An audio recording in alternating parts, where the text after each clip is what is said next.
I'm Shane Lawler, I'm the lead singer. Portland, I play bass. Lewis, I play drums. Isaac, keyboards. Christopher, guitar. And the band is Electric Touch. We're here with them before their show at the Paradise. It's sold out tonight. You guys must be pretty pumped about that. Really excited, yeah, it's amazing. Yeah. Just looking at the line out the door. It's insane. All those people are going to be rocking out to Electric Touch. Such a cool room. Like I don't think I've ever played on a stage quite like that. It's pretty unique. Especially knowing no idea what they're in for.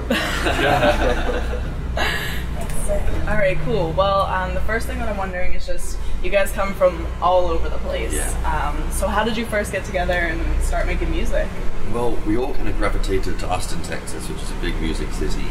And I ran into Christopher in a coffee shop, a mutual friend, Frenchie Smith, that produced our first album. We just hit it off as friends and started playing with Lewis came from Houston. And we were just Christopher's twin brother. Okay, right. You guys don't look that much alike. Thank you. Yeah, they're pretty unique. I don't know. Got their own thing. We all live together. We all live together actually as well. So it's definitely it's a family affair. Yep. Okay, cool. So living together and making music, do you guys get sick of each other? Or is We don't it live good? together anymore. No. We did for a couple of years. All right, so I guess that answers that question. It was 24 hours a day. We'd wake up, we'd rehearse 8 hours, and then play a show if we were playing a show, or we'd ride, and then hang out. Just do it 7 days a week. Kind of building the band up. Well, it wasn't in the city. It was like, we were about 40 miles outside of Boston. Or 40 minutes outside of Boston, excuse me. Okay. So we distanced ourselves. And it's kind of how we started, because we came up from places kind of like broken backgrounds of musical chaos and just all fell apart, and we just needed to get away, and just like all this stuff kind of just came out, and that was the beauty of it. We were able to escape and then create.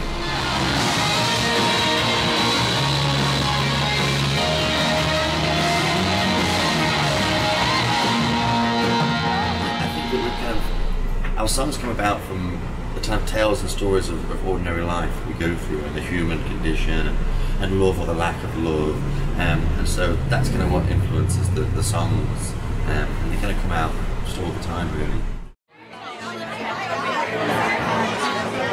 I wrote this down just because I thought it was really interesting. I saw it on your website. You said that your mission statement is tales of ordinary life, but in glorious technicolor. Yeah. I really like that. Can you guys elaborate on that? What that means to you? Yeah, I mean, it's like whether you have money or you don't have money, or you have a great job or you don't have a job, you have these same feelings and these emotions about love and about kind of real life, and that's what we choose to write about, because we want to connect with people. We don't want to talk about a bunch of nonsense we're making up, so we write from the heart. But we're a rock and roll band, and we're about having fun, and so we put it to a backdrop of rock and roll guitars and big drums. We definitely like to kind of what's mundane, what might be viewed as mundane is kind of exceptional and wonderful, and very, very interesting to write about. And definitely our musicians, we love the ones that connect with us, and we're trying to connect with the people, who come to the show by talking about what they would go through, because we all do it. When it comes to the rock and roll aspect, I mean, I feel like really rock and roll bands that are doing rock and roll, it's not as big of a thing right now, at least that's my understanding. I'm curious what your take is on that. Do you feel like there are a lot of bands doing cool real retro roots rock and roll, or? Yeah, I think it's definitely coming back. Yeah. The cool thing is I feel like there's coming back of all these different styles of music from the 60s, 70s, 80s. It's like there's revivals everywhere. I just think rock music, it's got its place, Yeah, we didn't want to follow trends. We didn't want to be chasing the latest fad, or okay, this is what everyone's doing, so let's do this. We're an honest band, and we write from the heart. So I believe it's like cycles, like seasons, and I'll come back round. But I think it's important to us that we kind of do our own thing, what we believe in, and if it's not a time for it right now, then maybe we'll make it a time for it. And that's what we hope to do. We want to be an arena band. We want to be the biggest band in the world, and so maybe we can make the trends one day. It'd be nice. But we definitely like to be relevant to people. You have to get on the radio, and you have to do those things. But we don't really follow fads as much as. Cool. Now I know that a lot of your initial touring, you guys did a ton of festivals last year. How much has that like impacted your music and your career? And do you prefer doing festivals to like shows like this, or? Festivals, no, every show's awesome. Yeah. The great thing about festivals versus like playing here or just at a club in a city is so many people come from all over the country, not to mention the world, and then after they see you play, they just scatter back to their original places, and then they get to tell people all around, you know, about the band, which kind of spreads out. The only difference with this is we're coming to them. True. But it is. I mean, I think it's great being both. You know, we have had a lot of great opportunities. We're about to play Free Press Summerfest in Houston.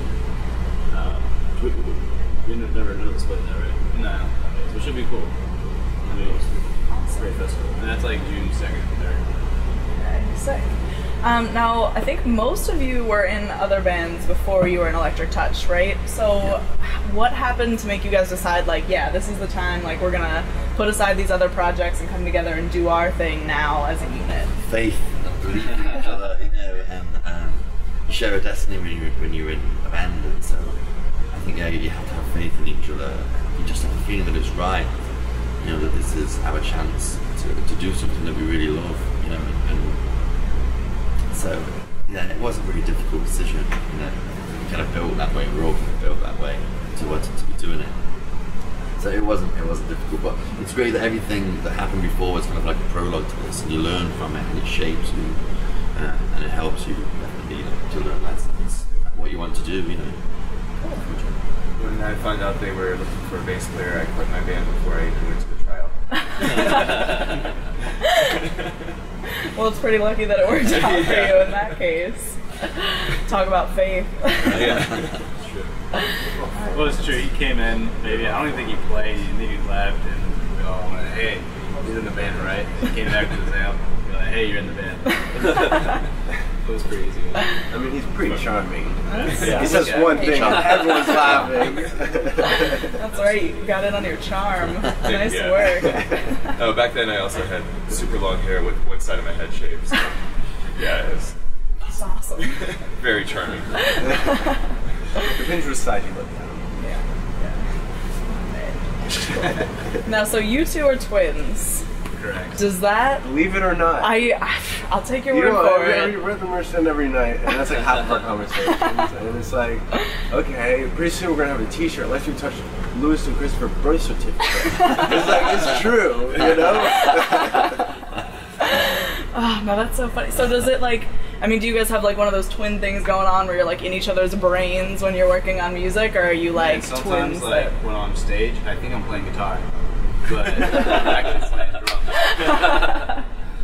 Crazy how that happens.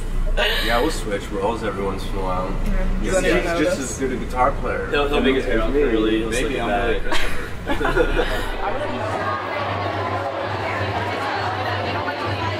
I saw earlier today, you guys tweeted it was your first time in Boston. Well, is it everyone's first time? It was my first time. Your first time in Boston. What are you guys thinking of our lovely city? I love it. It's awesome. Yeah. I'd love to get a ride. I was gonna say, like, I wish we had a few more hours because I want to see Harvard and you know, tons of cool stuff out here. So. Yeah, lots of great music here too. Yeah, definitely. Yeah, my favorite band all time from here, so it's always cool coming here. And I think they actually lived on the street sometimes.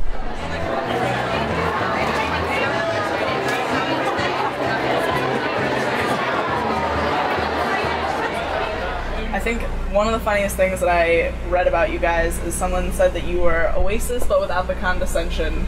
I love that review. That was really cool. I'm just wondering, what's like the best piece of like praise that you've ever gotten?